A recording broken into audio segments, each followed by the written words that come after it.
우리 갈라디아서 3장 10절 말씀입니다. 신약 성경 제가 가진 성경으로는 304쪽 갈라디아서 3장 우리 10절 한 절 말씀인데요, 같이 하나님의 말씀을 같이 한 음성으로 한번 읽어 보겠습니다. 갈라디아서 3장 10절입니다. 시작. 무릇 율법 행위에 속한 자들은 저주 아래에 있나니 기록된 바 누구든지 율법책에 기록된 대로 모든 일을 항상 행하지 아니하는 자는 저주 아래에 있는 자라 하였음이니라. 아멘. 오늘은 도덕골 그리고 율법 어른이라고 하는 제아의 말씀으로 함께 말씀을 나눌까 합니다. 먼저 지도 한번 보여주시겠습니까? 우리가 장망성을 떠나서 이제 장차 망할 성을 이제 떠났죠.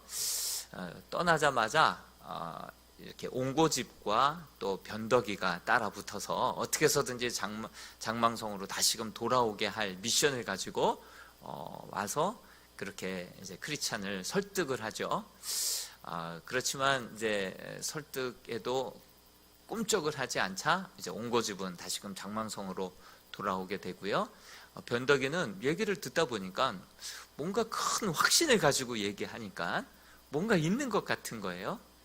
그래서 그러면 당신이 말하는 그 시온성에 한번 가봅시다. 그리고 가는 길에 시온성에 대해서 좀 더 얘기 좀 해달라고. 그래서 이제 시온성에 대해서 성경에서 읽고 또 들었던 이야기들을 막 풀어주니까 와, 그런 곳이 있냐고, 정말 그런 곳이었으면 좋겠다고 그러면서 막 대화를 나누면서 가다가 그 대화 가운데 부주의한 탓에 그만 절망의 늪에 빠지게 되죠. 그래서 이제 절망의 늪을 빠지자마자 이것이 어떻게 보면은 옥석을 가리는 시금석과 같아요.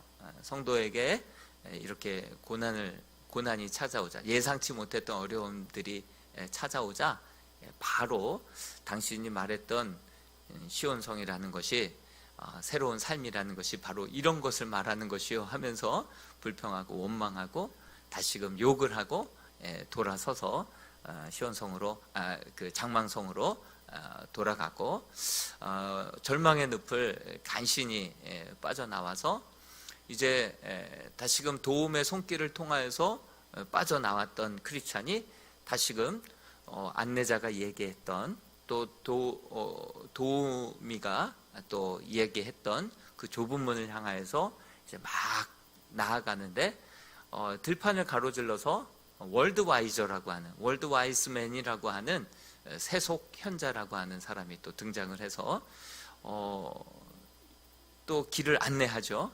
그래서 당신이 지금 상황을 보니까 이쪽으로 가는 것이 더 맞는 것 같소. 그래서 충고를 하고 조언을 해주면서 그를 좁은 문으로 가려고 하던 그를 도덕골로 안내를 하죠. 그래서 도덕골로 이제 올라갔던, 그리고 그곳에서 일어났던 해프닝이 오늘 우리가 함께 나눌 이야기들입니다. 그런데 그동안에 등장했던 인물들을 마태복음 13장에 보면, 우리가 복습하는 그러한 차원에서 마태복음 13장에 보면 4가지 밭의 비유가 나오거든요. 순례자, 나그네. 순례자와 나그네의 차이점이 있다고 했죠. 나그네는 어디로 왔고 어디로 가야 되는지를 몰라서 정처 없이 떠도는 사람이 나그네라고 했죠. 그렇지만 우리는 분명히 어디서 왔으며 어디로 가야 할지를 분명히 우리는 아는 순례자라고 말씀드렸죠. 이 나그네, 순례자 다 통틀어서 구도자라고 할 수 있습니다. 진리를 찾아서 헤매는 자, 구도자라고 할 수 있는데요.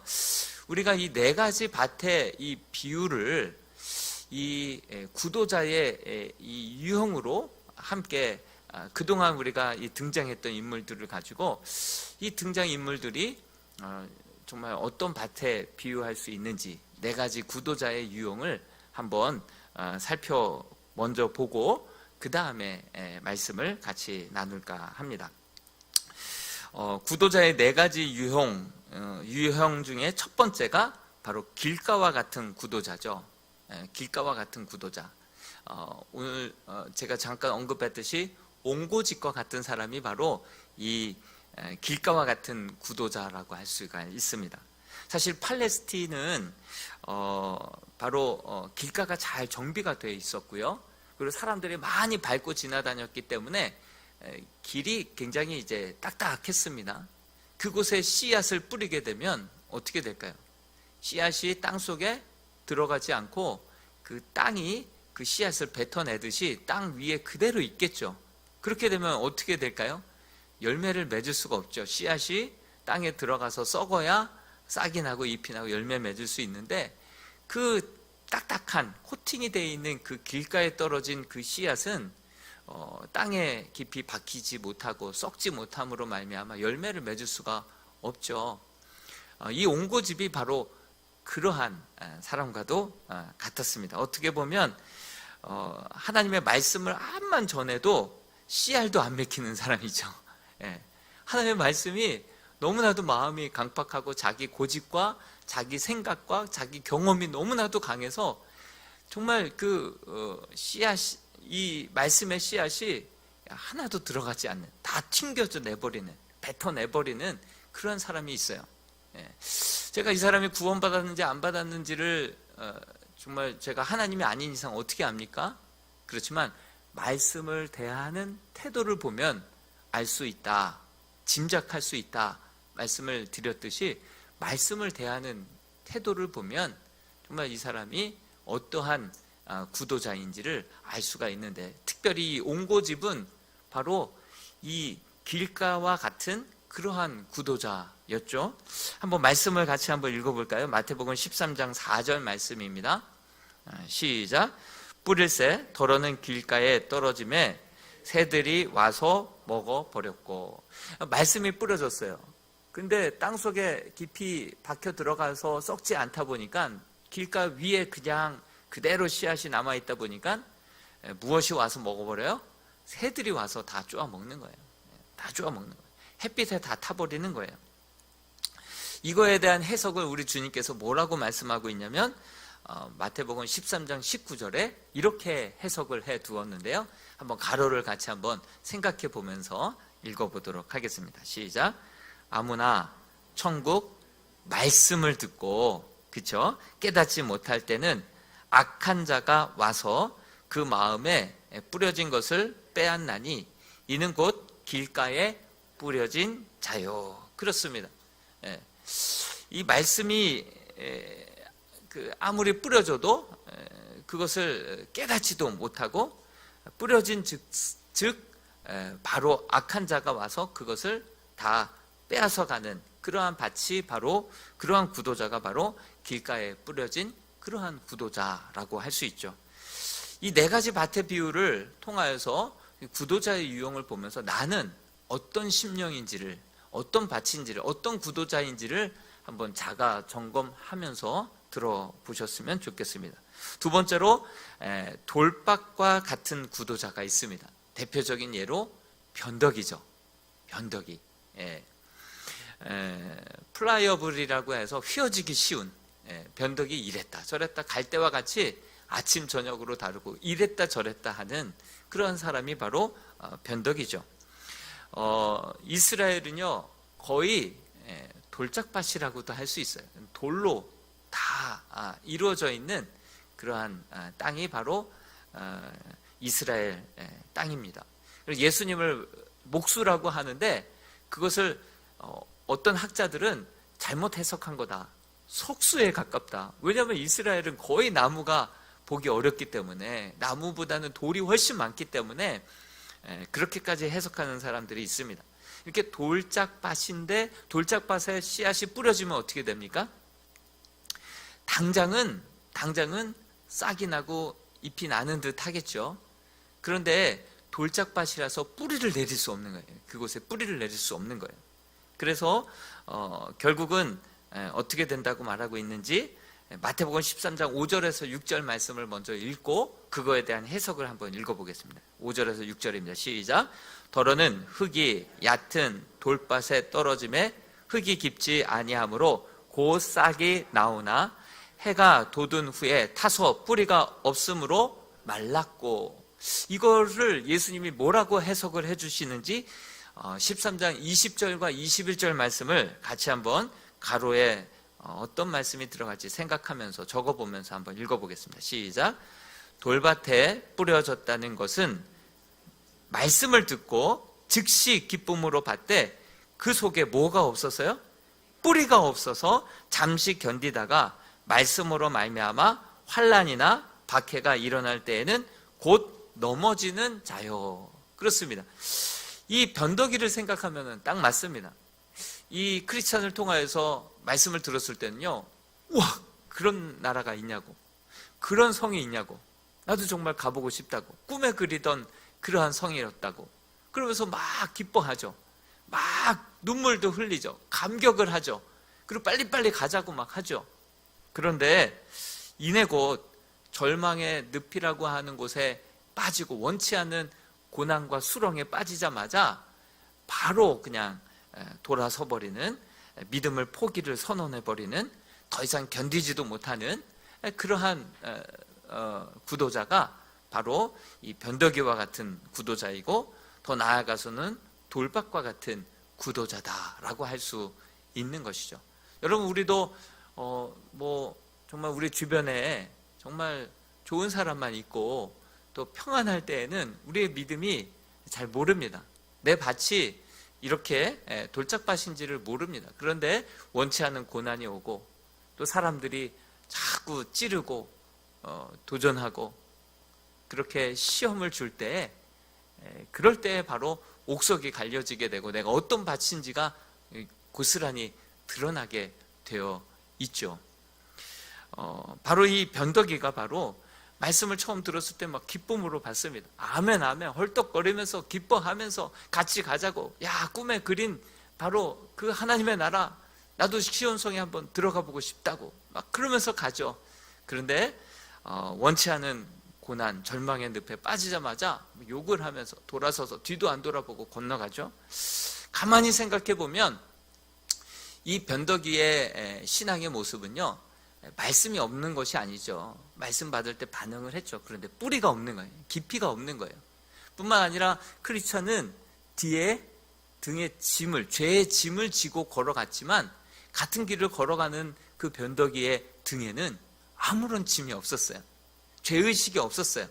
하나님의 말씀에 대해서 또 성령의 조명하심 따라서 내가 얼마나 죄인인지, 죄에 대한 절망이 없었어요.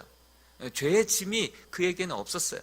그러다 보니 그가 이런 고난이 다가올 때, 원치 않은 그런 일들이 펼쳐질 때 바로 뒤돌아서서 그렇게 옥석이 갈려져 버리게 되는 그러한 모습을 보여주고 있죠. 여러분, 절망의 늪이라는 것이 무엇으로 이루어진 늪입니까?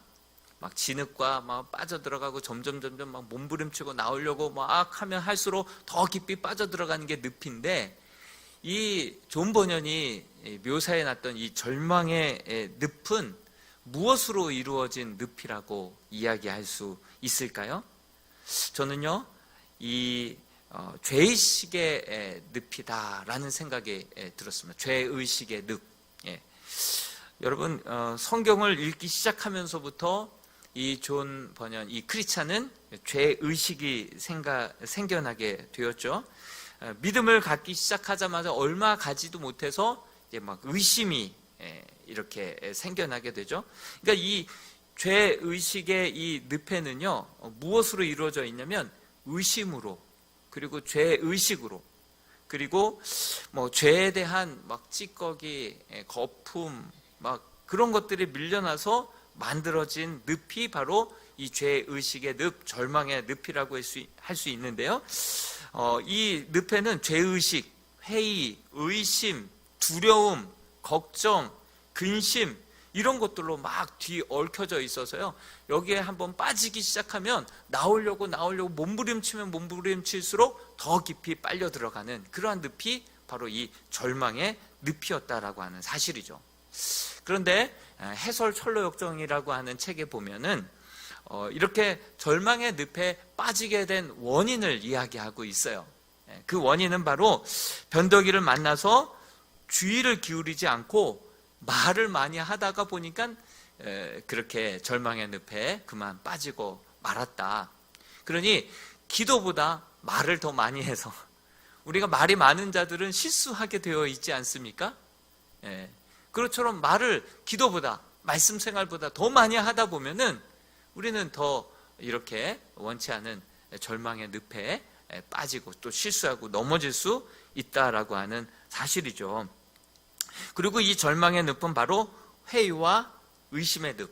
우리가 믿음의 결단을 가지고 출발을 하지만 얼마 가지 않아서 의심이 찾아옵니다. 기도해서 응답을 받아서 큰 확신과 기쁨 가운데 나가는데 얼마 지나지 않아서 이게 과연 내가 기도해서 그런가? 이런 또 의심이 막 순간순간 찾아오는 거예요. 악한 자의 화전이라고 하죠. 악한 사탄 마귀가 계속해서 불화살을 우리에게 쏴 올리는 거예요. 의심의 화살. 의심의 화살. 순간순간 의심의 그 불화살이 계속해서 사탄 마귀가 우리를 향하여서 공격해 오기 때문에 우리가 순간순간 이러한 여러 가지 의심, 그리고 또 두려움, 걱정, 근심, 이러한 늪에 생각지도 못하게 우리가 빠질 수 있다라고 하는 사실이죠. 그러므로 우리는 항상 우리의 영의 양식을 말씀과 기도가 되어서 늘 깨어 있어야 될 줄로 믿습니다.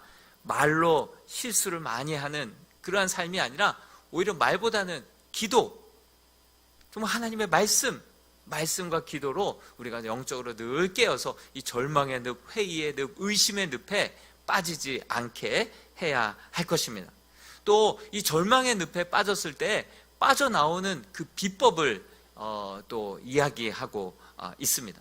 절망의 늪에 빠졌을 때 이 변덕이는 곧바로 장망성을 향하여서 막 빠져나갔잖아요. 막 빠지자마자 어디가 더 가깝겠습니까? 좁은 문이 가깝겠습니까? 아니면 장망성이 더 가깝겠습니까? 뒤돌아서 빠져나가면 더 빨리 쉽게 빠져나갈 수 있겠죠.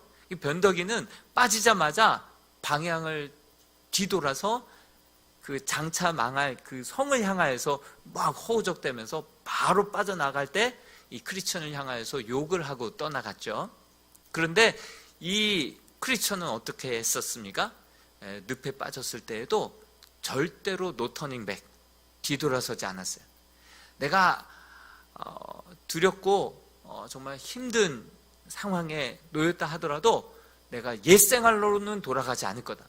다시금 내가 옛 나의 모습으로는 되돌아가지 않을 것이다 라고 하는 마음에 그냥 힘들어도 더 깊어져도 더 빠져들어가도 앞만 보고 이 좁은 문을 향하여서 오히려 그쪽으로 더 깊이 나아갔던 이 크리스천의 모습을 볼 수 있습니다. 온 고집은 세상적으로 고집을 피웠다고 한다면 이 크리스천은 하나님의 말씀, 성령의 감동, 그곳에 고집을 부렸어요.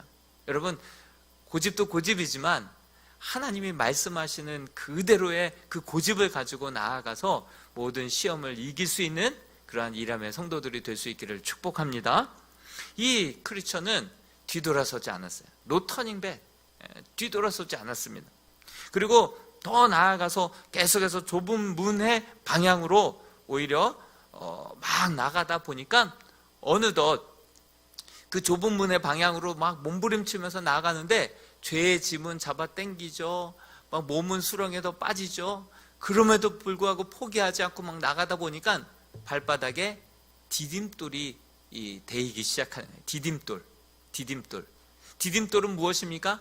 하나님이 언제라도 들려주셨던 하나님의 말씀이 순간 생각이 나는 거예요. 그것이 우리의 반석이 되는 거예요. 그래서 그 말씀이 생각이 나니까 그 말씀을 듣고 나는 내게 말씀하신 그대로 되리라 하나님을 믿습니다 하고 그것을 딛고 나올 수 있는 그러한 은혜가 있게 되는 것이죠. 무엇보다도 하나님께서 예비해 놓으신 도우미, 헬퍼가 있어서 그 헬퍼가 손을 내밀어서 그를 끄집어 내어줌으로 말미암아 이제 더 단단한 땅으로 나와서 그의 설명을 통하여서 이제 좁은 문을 향하여서 다시금 나아가는 그러한 구도자의 삶을 살아가게 되죠. 근데 도우미가 희한한 것은요, 보고 당장 빨리 끄집어 내어주면 되는데요, 3가지 질문을 하고 있네요. 첫 번째 질문이 뭡니까? 여기서 뭘 하고 계십니까? 이렇게 질문을 합니다.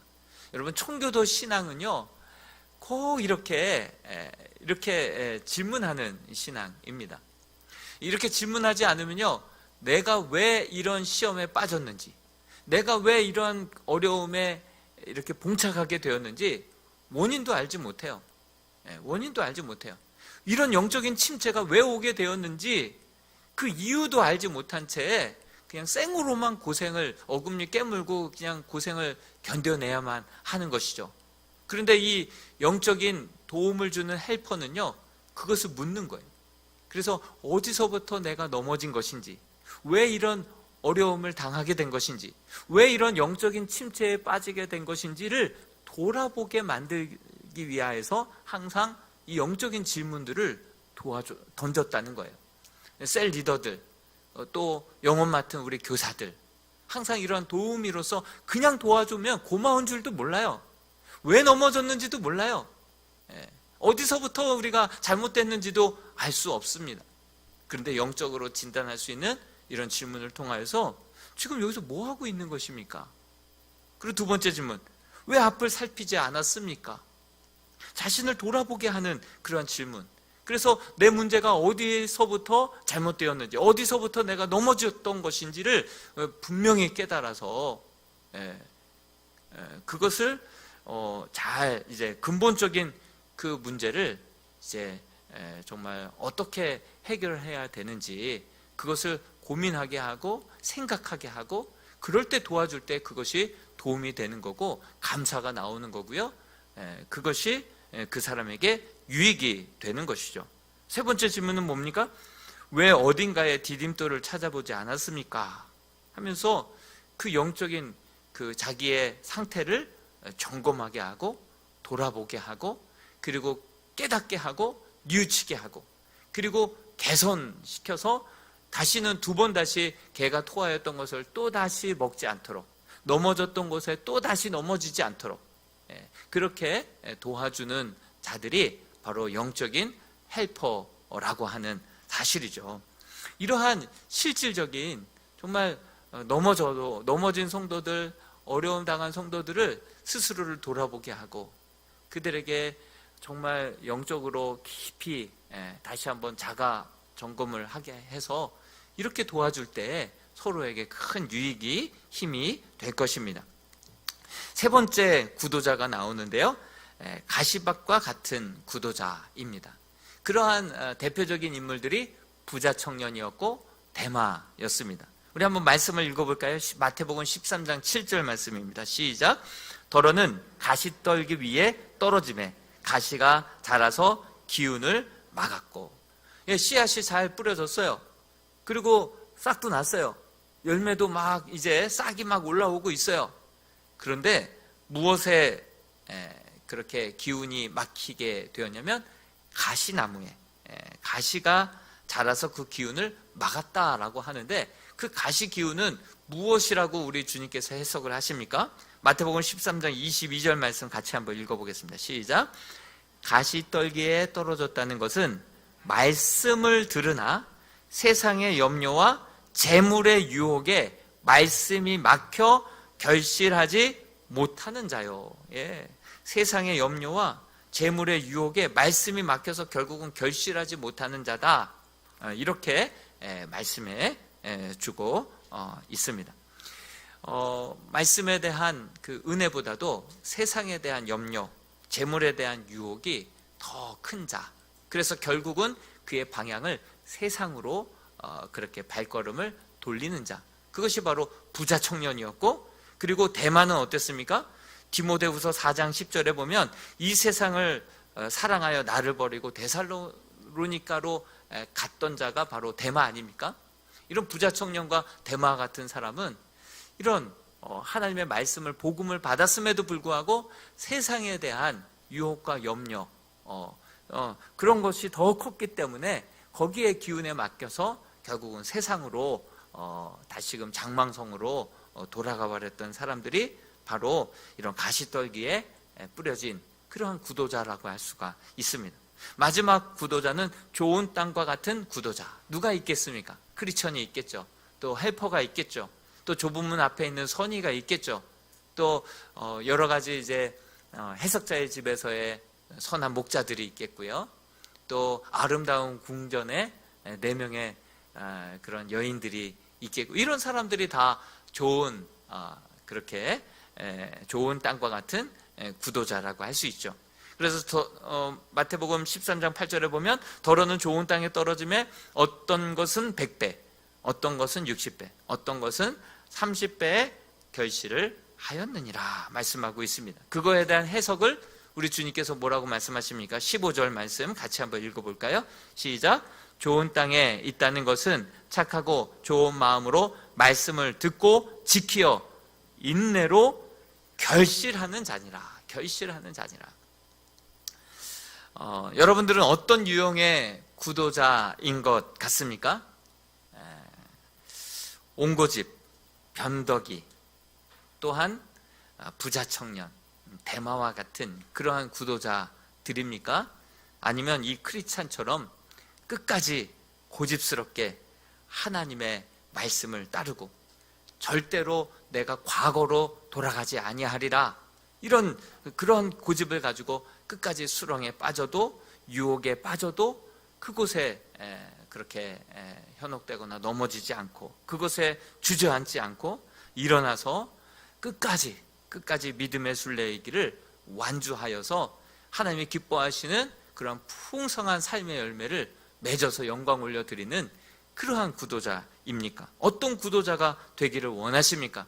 여기에 계신 분들은 정말 어떠한 상황 속에서도 노터닝백하고 유혹에 그냥 주저앉지 마시고 끝까지 모든 세상의 유혹과 그런 시험들을 잘 통과하고 이겨내고 끝까지 완주하여서 정말 그 시온성에 함께 다 도착하고, 또 인생에 있어서 하나님의 기뻐하실 만한 이 30배, 60배, 100배의 풍성한 결실을 잘 맺을 수 있는 그러한 영적인 구도자들이 다 될 수 있기를 주님의 이름으로 축복합니다.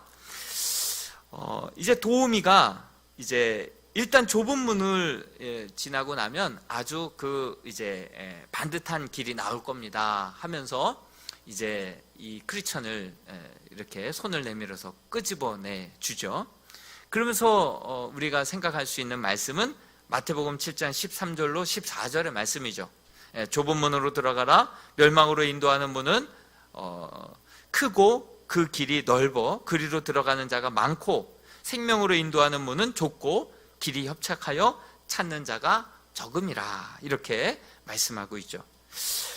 홀로 남아서 이제 이 길을 걸어가던 크리스찬은 이 벌판을 가로질러서 자기에게 다가오는 한 사람을 발견하게 됩니다. 그 사람이 누구냐면 바로 월드 와이즈맨이라고 하는 세상 지혜자, 바로 세속 현자라고도 하는데요. 아주 이 사람은 어떤 사람이냐고 하면은 그 세상 이치 시 도시에 사는, 세상 이치라고 하는 도시에 사는 아주 번번한 도시의 현인입니다. 그러니 정말 많이 배웠고요. 딱 보기에도 굉장히 있어 보이고요. 또 권세도 있어 보이고요. 지위도 높아 보이고요. 경험도 많아 보이고요. 나이도 있어 보이고요. 아무튼 있어 보이는 세속 현자죠. 그 사람이 다가와서 크리스찬의 형편을 살핍니다. 그 옷은 어떻습니까? 절망의 늪에 빠져서 그 형편없는 몰골을 하고 있었죠. 막 흙탕물로 가득 차 있고요. 몸은 누더기 같고요. 그리고 등에는 죄의 짐이 한아름 그렇게 메어져 있고요. 그러니 정말 어떻게 해서든지 이 죄의 짐을 한번 덜어질 수 있는 그런 방법을 내가 한번 도와주겠노라고, 그렇게 이제 그의 형편을 살피면서 이야기를 해주죠. 어떻게 해서든지 해결해 주는 방법을 내가 한번 얘기해 줄 테니까 한번 따라오라고 이야기를 하죠. 그리고 그 크리스찬을 보니까 이제 가정이 있냐고, 자녀가 있냐고. 사실 그에게 있어서 정말 가족들을 정말 등 돌리고 놔두고 왔지만 안 지나서나 가족 걱정이었을 거예요. 가정이 제일 우선, 그의 마음에 가장 큰 가시가 바로 가족이었을 것입니다. 그가 이 크리스찬에게 가정이 있냐고, 그리고 자녀들이 있냐고, 그것을 묻죠. 그러면서 이제 도덕골을 소개합니다. 죄의 짐을 그렇게 덜 수 있는 곳이야. 그리고 그 도덕골에는 빈집이 많아. 집을 싸게 구할 수 있어. 그리고 물가도 싸. 그러니 가족들을 데려다가 그곳에 잘 정착할 수 있는 그러한 살기 좋은 마을이야. 그리고 이웃들은 정직해. 참 사람들이 선해. 그러니 그곳에 가족들을 데려와서 그곳에서 잘 정착할 수 있는 그런 마을이야 하면서 그렇게 이제 크리스찬에게 설명을 해 주죠.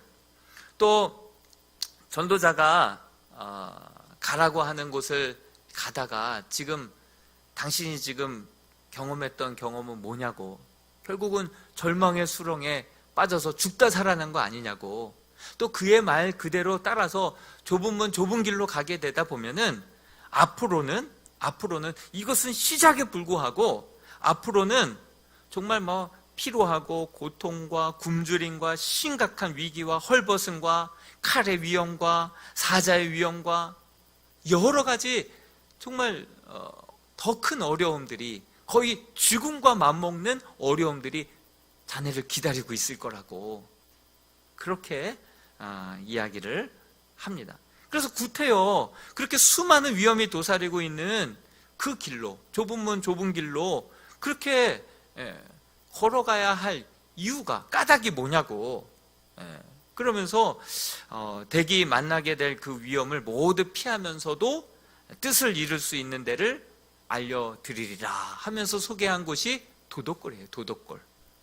여러분, 예수님이 광야에서 그 사탄에게 이끌려서 시험을 받으셨죠. 시험을 받을 때 어떤 시험을 받았습니까? 너무나도 40일 동안 금식을 하셔서 배고플 때, 그때 사탄이 주었던 시험은 무엇입니까? 돌덩이가 떡덩이가 되게 하라 하면서 그렇게 유혹을 하죠. 그리고 오히려 높은 산으로 예수님을 데리고 올라가서 나에게 절을 하면 이 모든 권세를 내가 너에게 주겠노라고 그렇게 또 유혹을 하죠. 세 번째 유혹은 무엇이었습니까? 높은 성으로 올라가서 거기서 뛰어내려라. 그러면 천사가 너를 하나님의 아들이기 때문에 받들어서 올리면, 그게 무슨 시험입니까? 십자가를 지지 않고도 애써서 죽고 희생하고 그 수치와 멸시와 모욕을 당하지 않고도 많은 사람들이 자네를 하나님의 아들로 그렇게 높이고 숭상할 수 있는 그런 길이 있다고.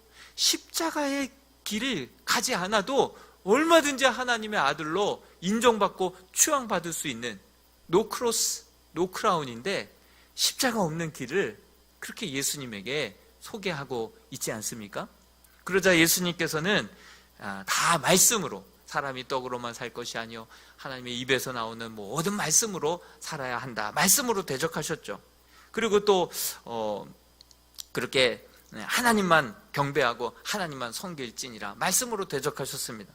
또 높은 성에 올라가서 그렇게 뛰어내리라고 말씀하셨던 그 유혹 앞에서도 너의 하나님을 시험하지 말라, 이렇게 말씀으로 다 대적을 했죠. 그런데 이 크리스천은 말씀이 좀 약하다 보니까 또 그럴듯한 이 세상 현자의 말에 이끌려서 도덕골이라고 하는 곳으로 이제 향해서 나아가기 시작합니다. 넓은 길이라서 눈에도 잘 띄었어요. 좁은 문은 눈에도 잘 띄지 않아서 저 조그만 빛을 향해서 어렵게 이 길인가 저 길인가 하면서 쫓아갔지만, 이 도덕골이라고 하는 곳은 넓은 길이었기 때문에 또 높이 있는 곳이었기 때문에 어디서나 잘 보였습니다. 눈에 띄었습니다. 많은 사람들이 오고 가는 길이었기 때문에 따라서 갔으면 됐습니다. 그래서 그 넓은 길, 눈에 잘 띄는 길, 찾기도 쉬운 길, 찾는 자가 많은 길, 그 길로 쉽게 올라갔습니다. 그런데 올라가면 올라갈수록 올라가면 올라갈수록 훨씬 이제 어려운 거예요. 두려운 거예요. 오르면 오를수록 훨씬 더 그 산은 높았고 산은 점점 더 험해지는 것을 경험하게 됩니다.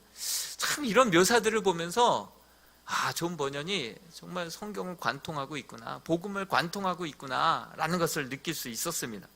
이 둔덕을 끼고 올라가니까 그 위쪽에는 깎아지는 벼락이 있어서 막 돌들이 굴러 떨어질 것 같은 그러한 위험에, 위를 보자니 막 돌들이 굴러 떨어질 것 같고, 이제 밑을 보자니 너무 높이 올라와서 낭떠러지로 밑을 보니까 밑을 봐도 두렵고 위를 봐도 두려운 거예요.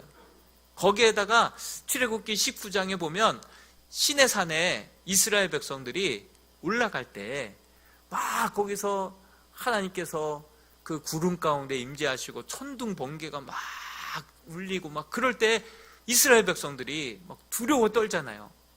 옷을 빨고 뭐 정말 거룩하게 성별해서 하나님이 돌진하실까봐 뭐 하나님을 만나고 싶다 하지만 막상 하나님이 임재하시는 그 시내산에 올라가다 보니까 뭐 이스라엘 백성들이 막 두려워 떨면서 막 부들부들 떠는 그런 모습이 나오잖아요. 마치 그런 모습을 그대로 이 존 버년이 묘사를 해놓은 거예요.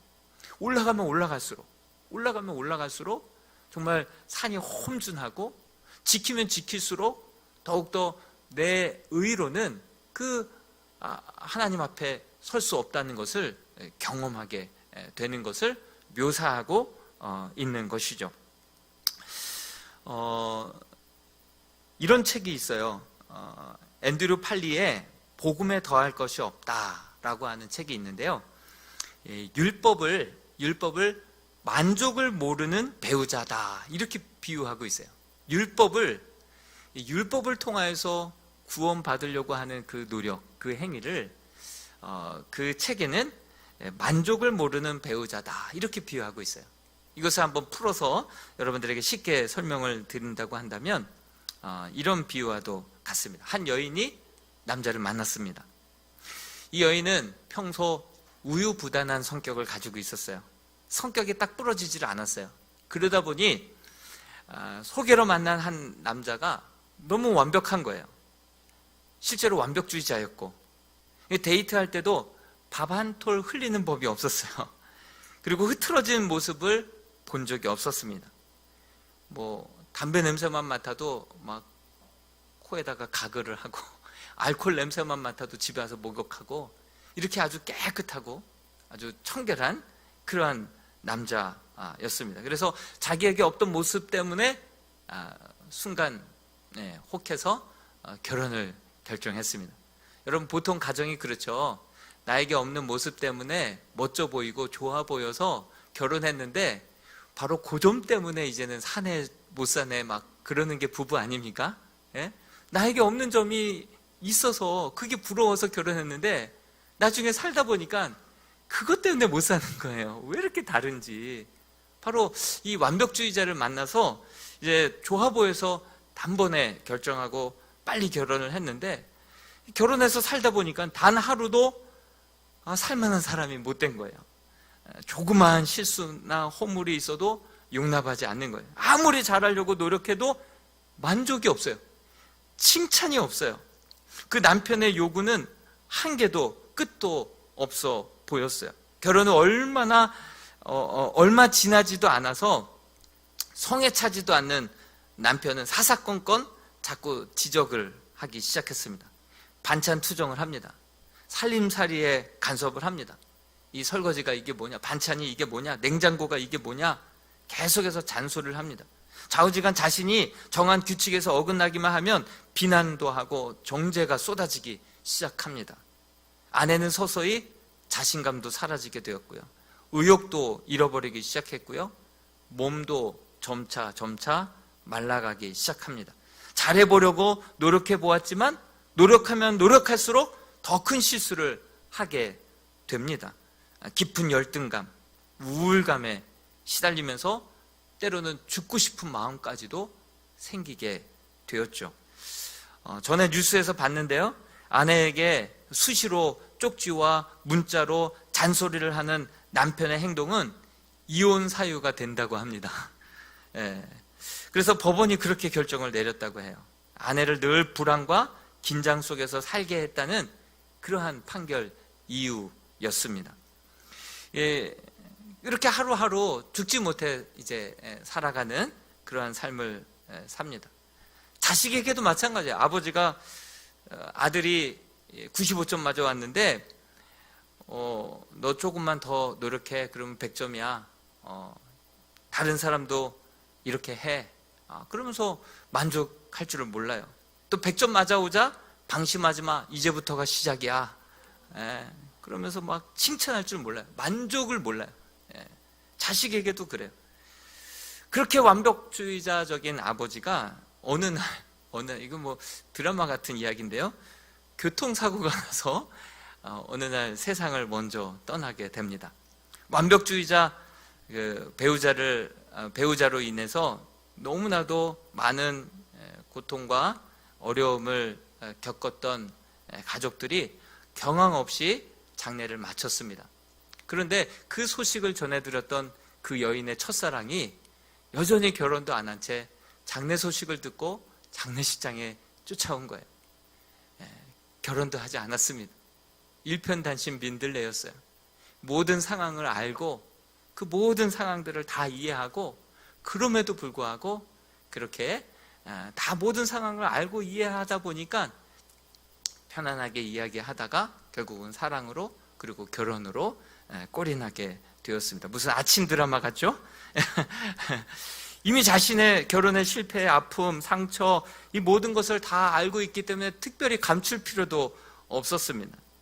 그는 있는 모습 그대로 이해해 주었고 사랑해 주는 사람으로 말미암아 서서히 이 열등감과 우울증에서 자살 충동에서 벗어날 수 있었고요. 또 삶의 생기를 되찾게 되었고요. 그동안 잃어버렸던 행복을 느끼기 시작했습니다. 전에는 무서워서 잔소리 듣기 싫어서 막 또 신경 쓰고 더 잘하려고 했었다고 한다면 이후에는 애딸린 자기를 받아준 그리고 끝까지 기다려주고 늘 이해해주고 품어준 새로운 남편에게 너무 감사해서 너무 좋아서 그래서 정말 반찬도 집안일도 콧노래 불러가면서 더 잘하게 되는 모습을 볼 수가 있습니다. 여러분 이 스토리는요 그냥 이야기식으로 풀어냈지만요 이것이 바로 율법이라고 하는 전 남편과 살다가 그렇게 결별을 하고 이제 은혜의 예수 그리스도라고 하는 새로운 신랑과 함께 새로운 삶을 살아가게 되는 그러한 성도들의 삶을 이 이야기로 묘사를 해놓은 것이죠. 여러분 율법으로는요 우리가 구원받으려고 한다면요 99가지를 다 지켜도요 한 가지 못 지키면요 결국 못 지킨 거예요. 결국 율법을 행함으로 구원받으려고 한다고 한다면 100가지를 다 지켜야만 되는데 우리가 100가지를 지키는 사람이 어디 있습니까? 70%만 지켜도 잘 지킨 거죠. 우리는 율법을 행함으로 구원받는다는 것은요 거의 불가능에 가깝습니다. 지켜도요 못 지킨 것을 지적해내서 이거 왜 못 지켰어? 이렇게 되는 것이죠. 그렇기 때문에 율법을 통하여서는 내가 죄인이라는 것을 깨달을 뿐이지 율법을 통하여서는 우리가 구원에 이를 수가 없는 것이죠. 그렇지만 우리가 죄인이라는 것을 깨닫고 결국은 은혜의 보좌 앞으로 예수 그리스도의 십자가 언덕으로 주님 앞에 나와서 주님의 은혜의 손길을 붙잡을 때 우리의 신랑 되신 예수 그리스도로 말미암아 정말 우리가 다시 한번 이제 율법의 의무로 행위로 그렇게 구원받는 것이 아니라 은혜로 구원받고 자비로 구원받아서 우리가 다시 한번 하나님 앞에 우리의 삶을 드리되 드려도 아깝지 않고 행해도 정말 기쁨으로 주의 말씀을 지켜 행하는 그러니까 율법 폐기론자가 아닙니다. 율법 폐기론자가 아니에요. 오히려 예수님은 율법을 완성하기 위해서 오셨거든요. 그래서 예수 그리스도를 믿다 보면 그 은혜로 나를 구원해 주신 은혜에 너무나도 감사해서 다 갚아도 갚을 수 없는 그 은혜를 무엇으로 보답할꼬 하면서 하나님의 말씀을 지키는데 오히려 바리새인들과 서기관들의 의보다 더 높지 아니하면 결단코 천국에 들어갈 수 없다라고 말씀하셨듯이 우리들의 의가 오히려 율법 지키는 그 바리새인들과 서기관들 최소한의 그 한선을 지키며 율법을 그냥 형식적으로 지키고 이걸로 인하여서 다른 사람들보다 내가 더 의롭다라고 그렇게 착각하고 있는 그들을 향하여서 우리 주님께서는 반드시 이 바리새인들과 서기관들의 의보다 더 높지 아니하면 결단코 천국에 들어갈 수 없다라고 말씀하셨듯이 우리는 자원하여서 다 갚아도 갚을 수 없는 그 은혜에 감사하여서 하나님의 말씀을 하나 둘씩 지키다 보니 오히려 율법주의자들과 서기관들 바리새인들보다도 더 높은 차원의 하나님의 말씀을 즐거워함으로 자유함으로 정말 더 지키지 못한 거 안타까워하는 마음으로 하나님의 말씀을 즐거워하며 누리며 그 안에서 놀라운 하나님의 자유를 만끽하며 살아가는 자, 바로 은혜로 구원받은 그러한 순례자의 모습인 줄로 믿습니다. 여러분, 우리는 이런 완벽주의자적인 율법이라고 하는 남편이 아니라 은혜로 예수 그리스도의 십자가 은혜와 사랑으로 구원받아서 주의 자녀가 되고 우리의 주님이 우리의 신랑 되신 그러한 순례자인 줄로 믿습니다. 그러한 믿음으로 이 존 버년이 이것을 묘사해 놓은 거예요. 올라가면 올라갈수록 정말 위에서 떨어지는 돌들 때문에 두렵고 천둥번개 치고 밑을 내려다보니 막 낭떠러지고 막 두려워서 한 발자국도 뗄 수가 없는 지경에 놓이게 된 거죠. 그럴 때 다행히 전도자를 다시금 만나서 내가 뭐라고 했냐고, 그래서 다시금 그를 바른 길로 인도해서 이 도독산에서 다시금 가슴을 쓸어내리며 내려와서 좁은 문 좁은 길 십자가의 언덕의 길로 다시 한번 하나님의 말씀대로 그대로 따라 순종할 것을 다시 한번 결단하고 다짐하면서 그렇게 나아가는 순례자의 모습을 볼 수가 있습니다. 우리 이 시간 그 은혜의 보좌 앞으로 우리가 은혜를 생각하면서 함께 찬양하고 우리 기도하고 마칠까 합니다. 우리